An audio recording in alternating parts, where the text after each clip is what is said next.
Welcome to the Banker Lamp. Please enjoy the video. You're starting with the basics fast. Plug the mic or headset into the correct port and power it on. Once done, make sure physical mute switches are off and volume is at a moderate level so you can hear tests.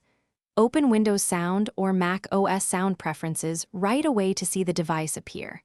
If it doesn't show, try a different USB port or a 3.5mm adapter. This rules out a faulty jack. These steps get you into the software configuration stage without delay.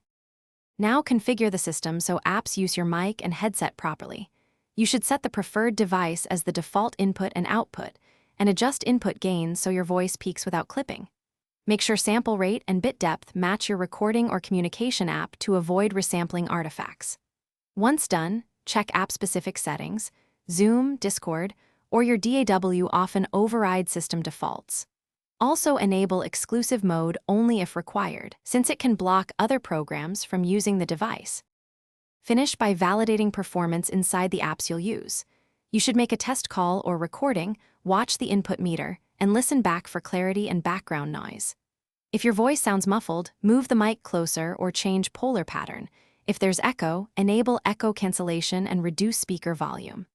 If things go wrong, swap ports, try another headset, update USB or audio drivers, and reboot. These final tweaks ensure reliable sound and give you one proven troubleshooting path. Thanks for watching. If this was helpful, leave a like and consider subscribing. See you next time.